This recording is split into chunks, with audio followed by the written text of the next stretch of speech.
Today, I'm going to be showing you guys how to make a crochet cat ear beanie. If you're new to my channel, my name is Tiani and this is going to be an updated cat ear beanie tutorial. My old tutorial is probably almost 2 years old by now and I've changed my ways up just a little bit, so I wanted to give you guys a quick updated cat beanie tutorial with my new kind of techniques and tips and tricks and stuff like that. With this tutorial, you can adjust it to pretty much make any style cat beanie that you could ever want. So without further ado, let's just get right into crocheting. For your materials, you are going to need a 4.5mm hook. The recommended hook size is 5, but I use a 4.5 because I know that I have a looser tension. So if you know that you do not have that problem, you can use the usual 5mm hook, but I like to size down to a 4.5. And I also use a 6.5mm hook. This one is optional. You do not need to use both hooks. You can do the whole project with just one hook size, but you will see how I use this hook for just one small little step. You will also need some scissors, a tapestry needle, which is just a large sewing needle that you can fit yarn in instead of sewing thread, a measuring tape, and of course some size 4/medium weight yarn. I am using Loops and Threads Soft Classic. And this is not going to be a super duper beginner tutorial. This is kind of a basic skill level tutorial, so you will need to know all of your basic stitches. So slip knot, chain, double crochet, and slip stitch. You will also need to know how to weave in your ends, whatever method you like to do. So let's get into our first row of the hat. To start our hat, you're going to pick your first color that you want to use. I'm using black and gray. You can do solid color if you like, or you can do 10 colors, as many colors as you want pretty much. I'm just going to be doing 2 stripes today. So I'm going to start with my black yarn since this skein is already open. And we're going to start by making a basic slip knot. And this is where I'm going to be using my 6.5mm hook just for the beginning chains. We're going to chain 55 chains. The reason I use a bigger hook size for my chains is because I know that my crochet chain tension is really tight compared to my usual double crochet tension. So I use a bigger hook size so that my chains actually match the thickness of my double crochet, so that I don't have really small chains and then really big double crochet stitches. You do not have to do this if you know that your tension is kind of smooth throughout all of your crochet stitches. But now that we have our 55 chains, we are going to measure our chains. So lay your chains out and they want to be a total of 23 inches. Don't measure them scrunched up like this. Make sure it is fully laid flat out like this, and it needs to be 23 inches. So if you did 55 chains and it did not come out to 23 inches, add more chains or subtract less chains. Now that we have our chain row, we're going to skip these first 2 chains because a double crochet is 2 chains tall. So you're going to yarn over and do a double crochet in that 3rd chain from the hook stitch.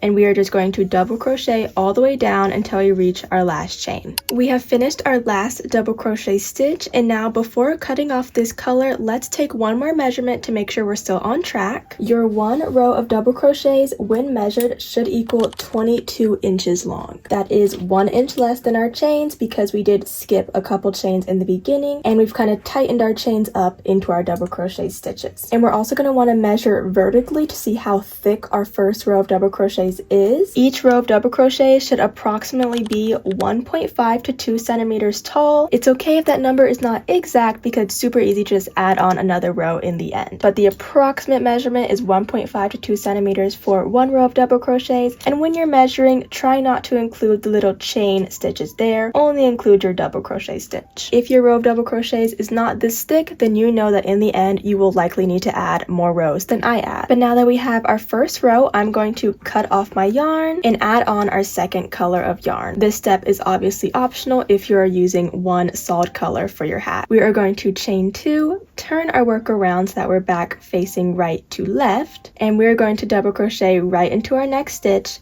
and double crochet all the way down our row. Now you can see we have 2 rows, 1 black, 1 gray, building up for our hat. We are going to repeat the steps that I just did for the second row for 11 rows in total. So cut off your color, add on your second color, chain 2 chains, turn your work around, and start double crocheting another row. You're going to want to continue your rows of double crochets until you reach 11 rows, which is 9 more rows than we've already done. Alright, we are back with 11 rows crocheted. Your 11 rows should measure out to a little over 7 inches. Mine is about 7.5. It's okay if it's a little over 7 inches because once we sew it together and flip it right side out, the fold will make it exactly 7 inches. If your hat after 11 rows has come out to be less than 7 inches long, you should consider adding adding 1 or 2 more rows. But now to turn this long rectangle into an actual cat ear beanie, we are going to keep our hook on, our yarn is still attached, and we are going to fold our hat in half so all of the ends are all kind of lined up with each other here, and we are going to slip stitch all of this side together. This part seems a bit confusing because all the strings are kind of in the way, making a mess, but really with the stripes it's very easy to line up each stripe with each other. So since we did double crochets, each stripe is going to be 2 slip stitches. So we're taking our hook with the loop in it, inserting it into the other side of the panel, slip stitching right through, taking our hook, going back into that same black stripe and going back through the other black stripe. And now we see our next stripe is the gray stripe, and we want to line that up with the other side of gray. And we are just going to keep doing that, slip stitching all the way down. We don't want to slip stitch too tight because that'll make the hat really short on this end. So you want to keep it kind of even and flat. And as you approach the strings, you can kind of just move them to the side as you work along. Now you can see we have slip stitched all the way up this side. You can see our kind of black stitches there. Now we still have this top opening here, so we are going to turn our work around. So now we can slip stitch up this top part, but our bottom part is going to stay open. So we're going to do the same method of inserting our hook on one side and making it come out the stitches on the other side. And we are just going to do that all the way across this top section here. And once we reach the end of this top slip stitch row, we are going to cut our yarn and then fasten it off because that is all of the crocheting that we have to do. Now we just need to weave in all of our ends. My method for weaving in ends is to knot a couple of the ends and just cut them off, and then take some of the other ends, put them onto my tapestry needle, and then weave them over the knots that we created. So then we have less ends to weave in, but it's still kind of a secure feeling. And since this seam is going to be on the inside of our hat, it is okay as long as it is secure. Now that all of our ends are weaved in, let's flip our hat right side out. Make sure you pop out your little ears in the corners.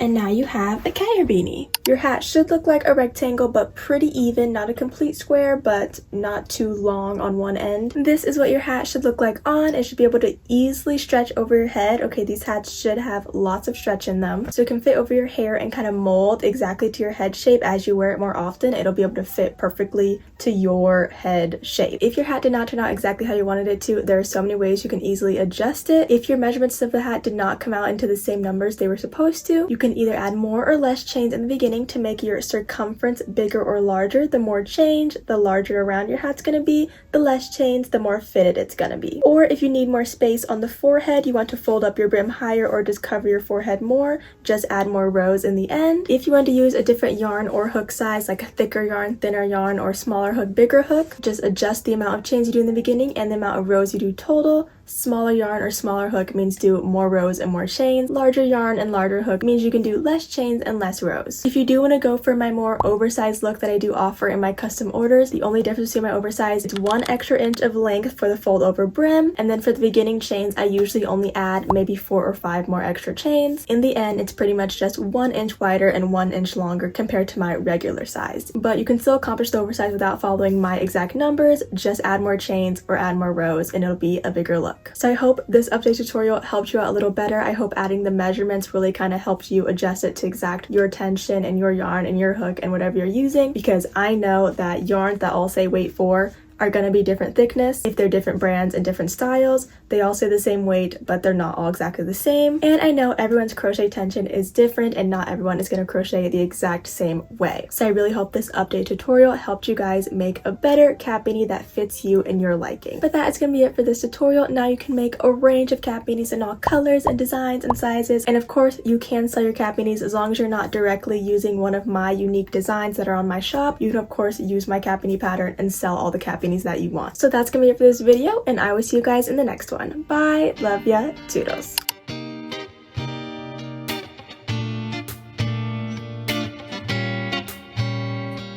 I know things are hard.